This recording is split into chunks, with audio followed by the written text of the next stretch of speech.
Now that we've done the stoichiometry, we're going to throw in these solutions or using molarity, right? Most of the time when we're in lab, we use things that are dissolved in liquid instead of just reacting a solid with a solid, okay? So you have to be able to do it with molarity. So solutions and dilutions, and then we'll do stoichiometry with it. So molarity, which is what we always put our concentrations in, capital M, is moles of solute, so the stuff, over your liters of solution. Most of the time, we just remember moles per liter. Molarity is always moles per liter. It's the same thing.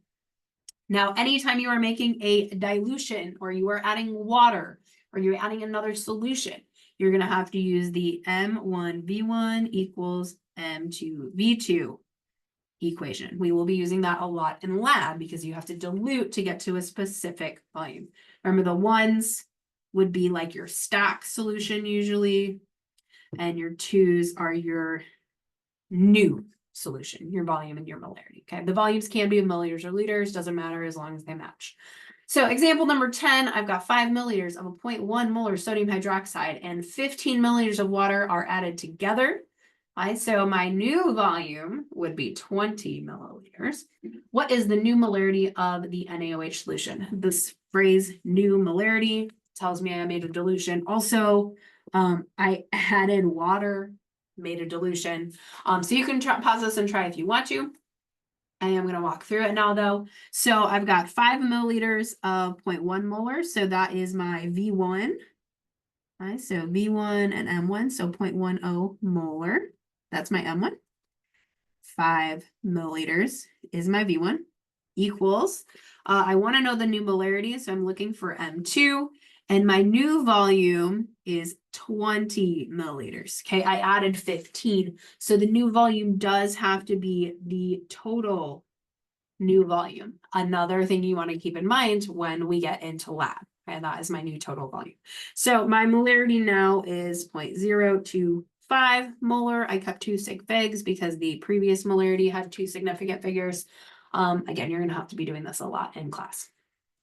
Okay, so that's our solution dilutions. Now, when we actually do stoichiometry with it, I'll say this multiple times in lab, but really Chem 162 is all about titrations. Okay, how much stuff was in there? How much did we use? So on and so forth. So lots of titrations.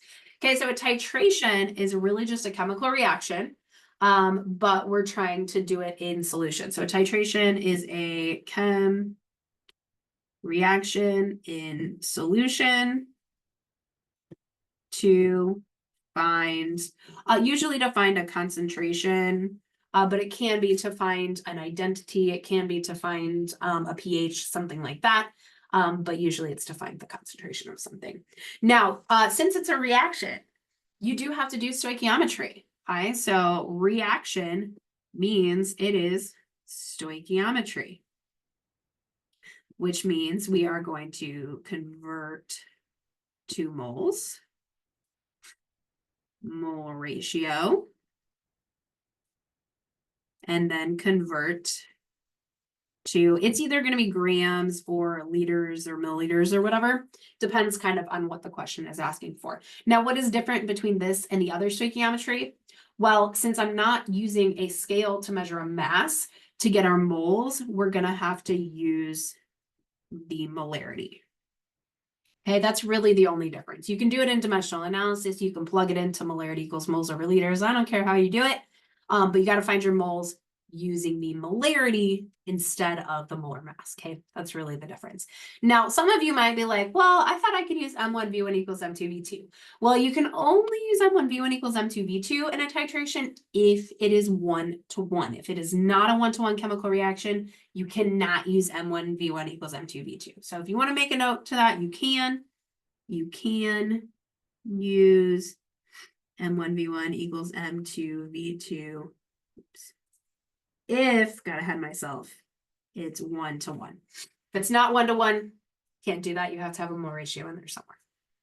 All right, so example number 11. What mass of Na2CO3, so I want grams of Na2CO3, is present in a solution if it required, see, 28.5 milliliters of 0.105 molar HCl to reach the end point? That's when the reaction is done. Everything reacted. So I hit it on the nose for stoichiometry. Okay. So I have a volume, I have a concentration, and I want to know mass. So like I said, there's kind of two ways you can approach this. You can either do the molarity equation, or you can do dimensional analysis. Okay. I'm going to show you both ways real quick. You might look at this and be like, well, I know molarity is moles over liters of HCl. So if I have my molarity, I can plug that in, 0.105 molar equals moles over liters. Well, I don't know the moles. That's what I'm trying to find. I use 0.0285 liters. I just went ahead and converted it to liters, and I can find my moles of HCl that way. So that is 0.002992.5 moles of HCl. Now, first of all, I kept a bunch of significant figures because I am not done with the problem. Again, I will show you the dimensional analysis way here in a minute. But this is my moles of HCl. Now, I need to get to a different compound. Also, I have a chemical reaction. Also, I did a titration. All these things say you have to use a mole ratio. Okay? So this is what I started with because I have that information. So I'm starting with my moles. This was my first step, 29925. Moles of HCl over 1. Next step is mole ratio, wanted over given. I want Na2CO3. I was given HCl. So there is 1 mole of Na2CO3 per 2 moles of HCl. Those cancel. Now this would tell me moles of Na2CO3. I want mass. If I wanted volume, I would have to use another molarity or something, but I do want mass. So I'm just going to do my molar mass, Na2CO3, and it's 106 if you add it up, grams, Na2CO3, and then you can do your math there. Okay. Now, I also said you could set it up as dimensional analysis. I like doing it this way. If you're doing dimensional analysis, you always want to start with an amount of something. Do not start with the molarity. Do not start, if you can help it, with a unit that is like 2 parts. So for example, molarity is really moles over liters. Okay. I don't want to start with that. I want to start with milliliters because it's a single unit. All right. So I'm going to start with that. I'm going to go ahead and put it in liters. So I got 0.0285 liters of HCl. Again, over 1. So you want to choose something that has a singular unit. Okay, so I need to get rid of liters of HCl. Well, molarity is moles per liter. So 0.105 molar HCl is really like saying I have 0.105 moles of HCl per 1 liter of HCl. Okay, this literally is my molarity. Okay, so you can convert it that way, and then the rest is exactly the same as above. Okay, the rest looks like this: a 1:2 ratio, a 106. I'm going to go like this. Okay, and 106 is your molar mass. You're going to get the same answer either way, so you can do the molarity like this part, or you can do the molarity like this part. Your answer should be 0.159 grams of Na2CO3. All right.